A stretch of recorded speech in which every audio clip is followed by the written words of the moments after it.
In question number 6, they have asked us to find out the number of distinct terms in the expansion of 2x plus 3y minus 4z plus u minus 7w whole to the power n, right? Now we know that the total number of distinct terms that you will get is nothing but n plus r minus 1 c r minus 1, where r is the number of terms, number of variables inside that bracket, and n is the exponent. Is it clear? Therefore, in this case, we are having 1, 2, 3, 4, 5 terms. So it is n plus 4 c 4. Is it clear? N plus 4 c4. So we are not getting, no answers are matching. So let me just expand this, simplify this. What we can write? N plus 4, n plus 3, n plus 2, n plus 1 divided by 4 into 3 into 2 into 1. So what we are getting? N plus 1, n plus 2, n plus 3, n plus 4 divided by 24. Therefore, our option D is correct for question number 6. Option D is correct for question number 6.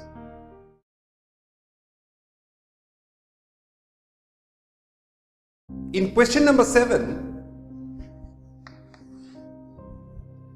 they have said that if AR is the coefficient of XR in the expansion of 1 plus x square whole to the power n, then find the value of A1 plus 4A4 plus 7A7 plus 10A suffix 10 plus this thing goes on. Okay, so we have to find out the value of this when they have said that if A suffix r is the coefficient of XR in this expansion. Now, the number of terms, if we expand this, we are going to get 2n plus 1, right? Total number of terms after expanding this, we are going to get 2n plus 1. And those terms can be written as, let us say, A0, A1x, A2x squared, A3x cube, and this thing goes on, plus A2n, x to the power 2n. Is it clear? Now let me differentiate this equation, both sides, with respect to x. We are going to get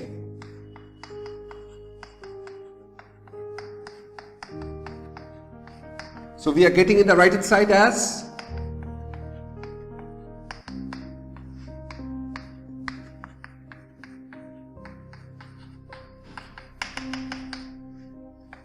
2n a 2n x to the power 2n minus 1. Is it clear? Now in place of x we are putting 1. So what we are going to get here? It's 3. I'm sorry, this one will be n minus 1, right? In place of x, if I put 1, we are going to get n into 3 to the power n minus 1 into 3. So which gives you only 3 to the power n, which is equals to a1, 2a2, 3a3, 4a4, and this thing goes on, right?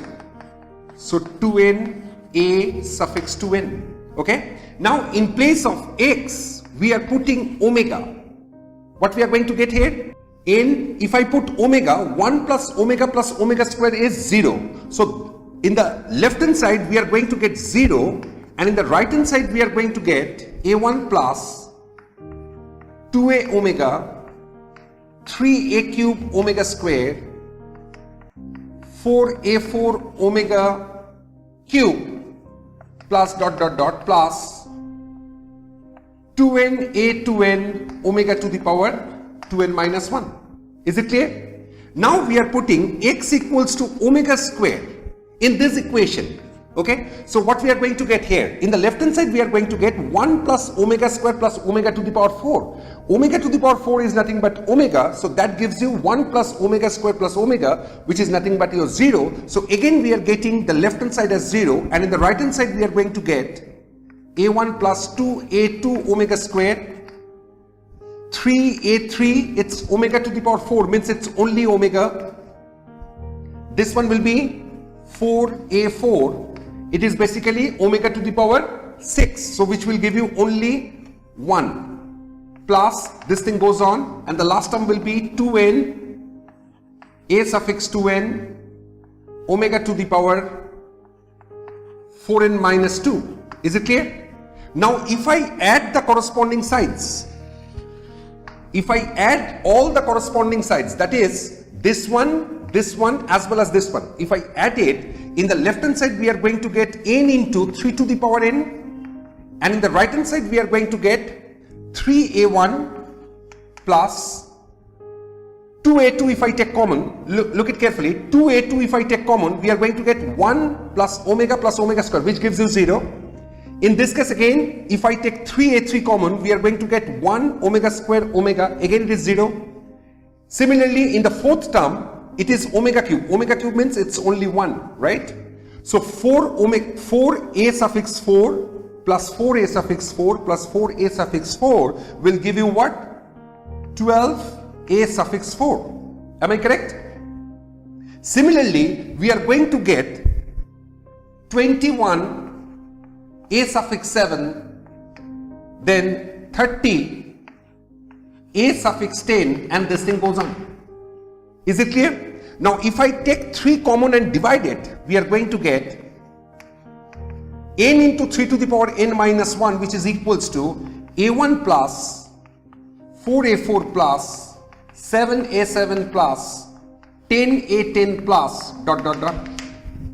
Is it okay? Therefore, the required sum for this expression is nothing but n into 3 to the power n minus 1, and the option B is correct for question number 7. Therefore, option B is correct for question number 7. Have you understood this problem clearly? It's a very important sum. It's a good sum at the same time. So, you have understood, right?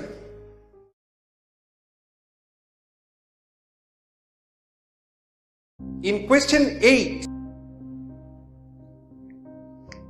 they have said that A, B, C, D, E are in HP. If A, B, C, D, E are in HP, then we will say that 1 by A, 1 by B, these are all in AP. Is it clear? Therefore, we can write A plus B plus C plus D plus E divided by A. Same thing divided by B divided by C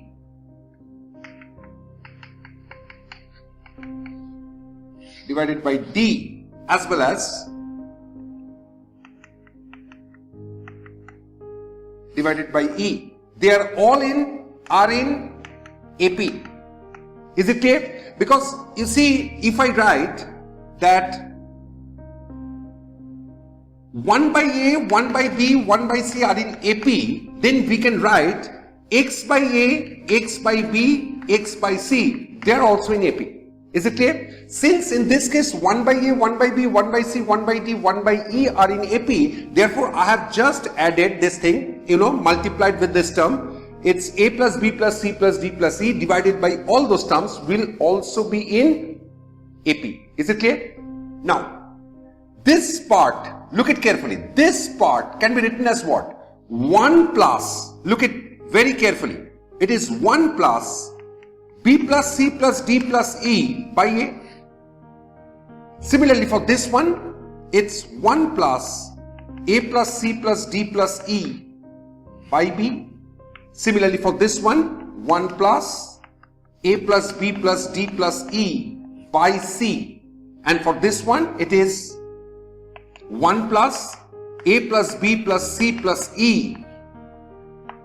For this part, it will be 1 plus A plus B plus C plus D divided by E. Is it clear? They are also in AP. Right?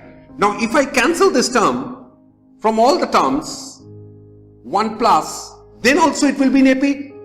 Is it clear? Now just reverse it. So we will say A by B plus C plus D plus E, B by A plus C plus D plus E, C by A plus B plus D plus E, D by A plus B plus C plus E, and E by A plus B plus C plus D are in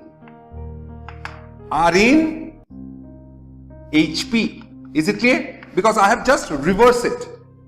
If this is are in AP, then the reverse one will be in HP. So that's exactly what I have written there. Therefore, your option B is correct.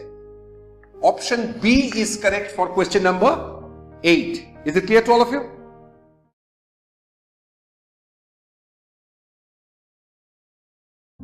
In question number 9, they have said that x1, x2, x3 x suffix 2008 are in HP. If they are in HP, we can say that 1 by x1, 1 by x2, 1 by x3, 1 by x 2008 are in AP, right? Since they are in AP, so there exists a common difference. So I can say 1 by x2 minus 1 by x1 is same as 1 by x3 minus 1 by x2 is same as 1 by x4 minus 1 by x3, and this thing goes on. So it will be 1 by x2008 minus 1 by x2007, right? Let me just denote this thing by D. Okay, let us say that the common difference is nothing but D. So what we are getting from here,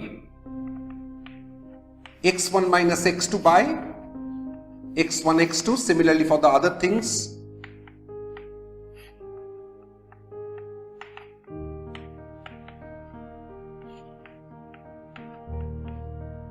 which is equals to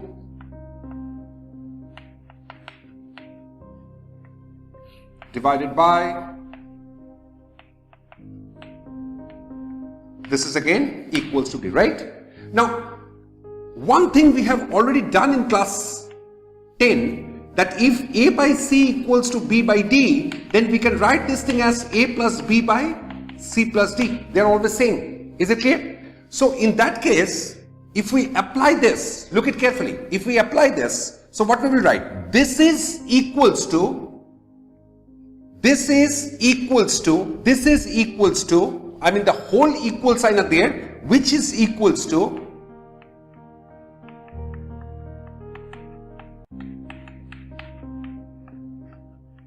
tell me yes or no.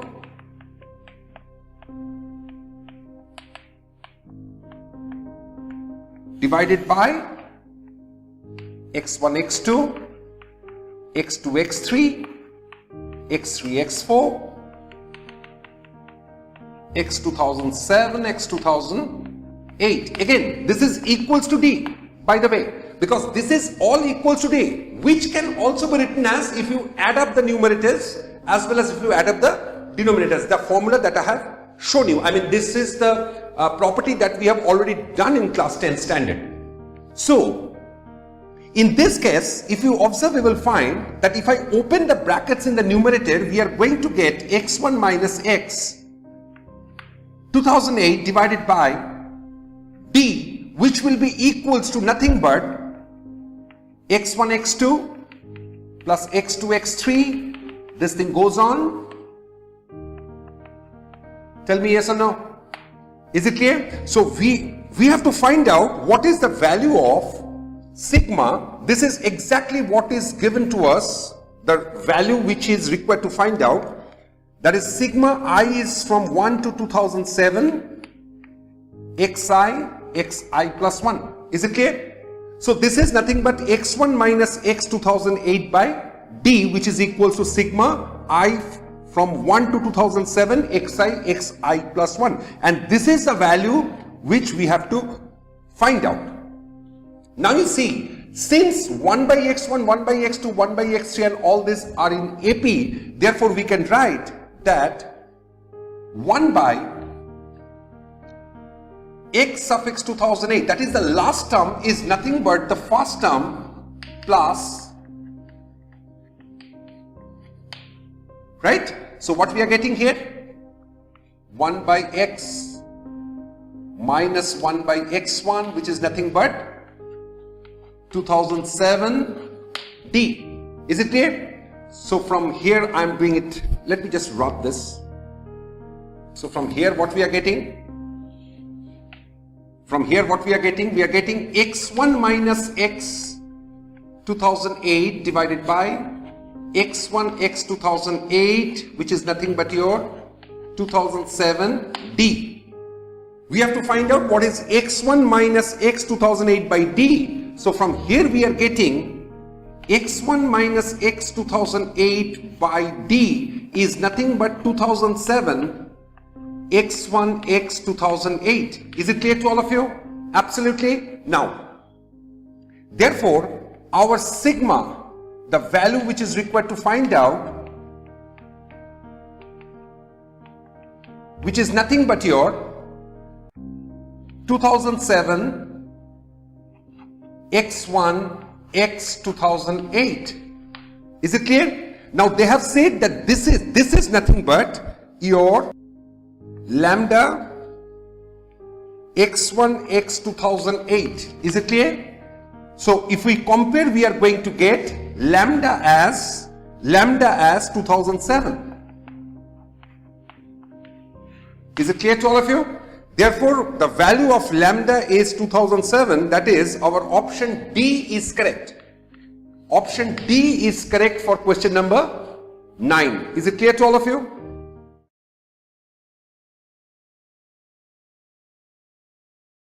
In question number 10, they have said to find out the sum of the series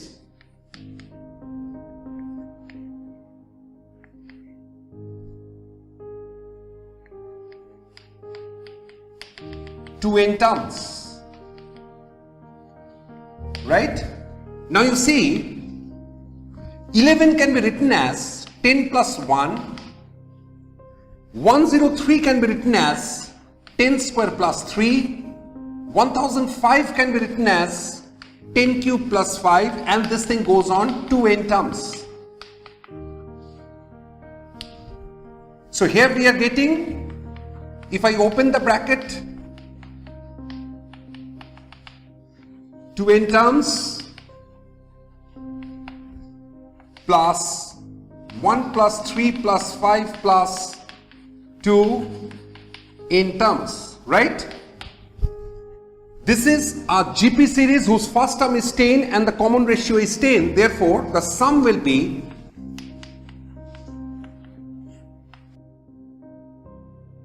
and the sum of this will be n by 2 twice a plus n minus 1 into D, because this is in AP whose first term is 1 and common difference is 2. So we are getting what? 10 by 9. 10 to the power n minus 1 plus n by 2. If I take 2 common, so we are left with 1 plus n minus 1, which is nothing but 10 by 9, 10 to the power n minus 1 plus n square. Is it clear to all of you? Therefore, our option C is correct. Option C is correct for question number 10. Is it clear to everybody?